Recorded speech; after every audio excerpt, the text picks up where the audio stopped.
So here again is kind of reiterating that without my fancy schmancy image. So when it comes to pre-writing, what do teachers promote during the pre-writing process? Think about your own classroom. What do you do with your students before they are about to do a big assignment? If you are going to introduce a longer paper or a longer project or even just some sort of written expression, what do you promote? What sort of things do you ask students to think about? What resources do you give them? So in my experience, this is really where graphic organizers come in, the traditional use of graphic organizers.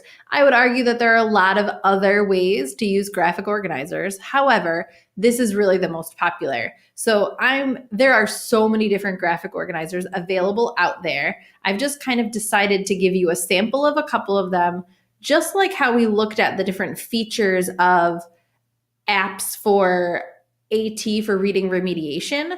I believe that these graphic organizers we should think about what task are they supporting? Who is my student? And then that's how you can really figure out which one of the plethora of graphic organizer supports you would be using. So the first link here is a link to the UDL Tech Toolkit, which I included in our UDL class. But I just wanted to point out that there is a graphic organizer tab, and there's all different graphic organizer options on here, and everything on here is free. So if you are looking for something new, you can use any of these graphic organizers on here, but I want to highlight a couple that are included on this list. So the first one here is bubble.us, and I actually talked about this on class number 1 when some of you were doing your AT consideration chart. I don't know what is happening right now to bubble.us. Why it's timing out on me here. Let's try one more time. Maybe because I was already logged in.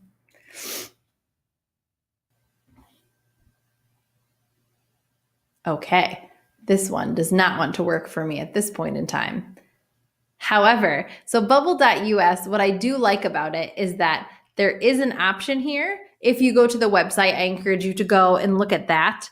And you can export it in an HTML format, and you can have all of these different tabs, all of your different bubbles converted into an outline. So you can choose to keep the color or not keep the color, but I do like how you can add the text. One of my biggest things when I'm using or recommending graphic organizers is that the student needs to be able to convert that visual into text. Because when I was teaching and in the classroom, all of my students complained, but miss, I already wrote it in the graphic organizer. I don't want to have to rewrite it onto my draft, or I don't want to have to retype it.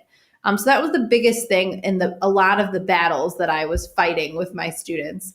And so for me, I really want to be able to convert the visual graphic organizer into text, which is so important for me. So some of these have that option, some of them don't, but I do like how bubble.us has that export option. So the next tool that I want to show you is tools for students. So this is an iPad app, and this has pre-made graphic organizers for students. You can see here that they have cause and effect. There's character ones, compare and contrast, story elements, and it allows the student to type into the boxes, and they can share it with their teacher as a PDF. I think these can be great instructional tools for teachers. They're really affordable. You can see it's 99 cents.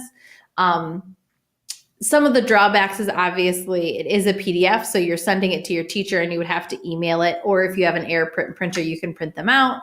But I do like how it gives the student a strategy. So maybe you don't teach with these graphic organizers, but if you're using this in your English class, or even if you're using it in your science or social studies class, you can say, all right, if we are summarizing, make sure you pull out use your summarizing graphic organizer before you write your summary. This one, you can copy and paste the text into another document, but it doesn't convert it to an outline. But I do have some students using this just to kind of help them attack different academic tasks.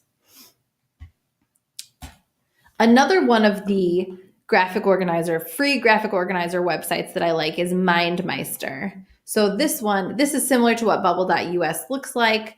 But what I can do is I can add a variety of different bubbles and then go on and add like sister bubbles. If I hit tab, I add a sibling. You can also create different links and demonstrate different relationships, which I really like about this one, because sometimes I know I want to do things in a very linear way, but oftentimes you might realize that like, oh, wait, there might be a connection between study skills and accessing supports that you want to be able to represent. So I like being able to do that as well. You can also here, if we come down to the bottom export button, I can export it as a document outline. And you can include topic styling. So if I hit export, it will open up for me. And you can't see this because it's in my other window, but it just exports into text, which is really nice. And so that for me, again, in my personal practice, is something that I need to have in a graphic organizer if I'm using it in my classroom. I included Write About This in the pre-writing portion because what this does is it gives you a student a visual prompt here. So they give a visual and it gives them an actual prompt. But in this actual writing stage, what I like is it gives the student the option to record their ideas. And it's not dictation, but what it does is it records their ideas. And then while they're drafting their story or their narrative, they can listen to their recording so that they can remember what they said. And it doesn't have to be embedded within this app, but that concept of maybe not using dictation, but using just the audio recorder or the voice recorder on a student's phone, where while they're in this brainstorming phase, they're talking about what they want to write about. And then they can listen back to their audio as they're now beginning the drafting phase. And I really like that concept. And even just teaching that skill to students in general can be very valuable. This one I like because you can also customize your own picture with your own text after that. So it really can be a cool little resource. Write About This for some younger students. The next one I want to talk about is inspiration. And I don't know if any of you have this in your schools, but inspiration and Kidspiration, which is the younger version of this software program, was almost like what Smartboards were, where it was an affordable graphic organizer software. So many schools bought site licenses. And it really has a lot of power. It has a lot of built-in templates for their graphic organizers. You can do character analysis, you can do concept mapping, do mind mapping. There's so many options. It does very nicely take the visual graphic organizer and convert it into text, which I really like. It will also now allow you to do graphs, but it really promotes this concept of visual learning. They have an iPad app, but they do also have a lot of templates in here. I find that for some of the students I work with, there are so many features of this that they get distracted by coloring the bubbles and adding different pictures, and where instead of actually doing the learning, they're very much focused on formatting and making their graphic organizer pretty, which then it kind of loses some of the benefit from there. So I do like this, but again, there are lots of features that I find sometimes often distracts from students.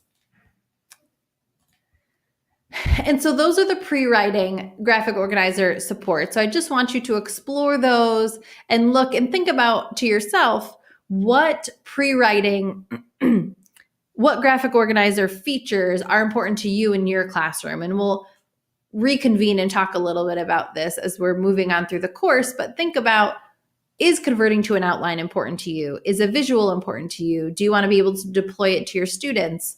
And those are really the features when we think about feature matching with tools, identifying what you want the tool to do first, and then picking which one to execute and deploy to your students is the most important. So that is pre-writing.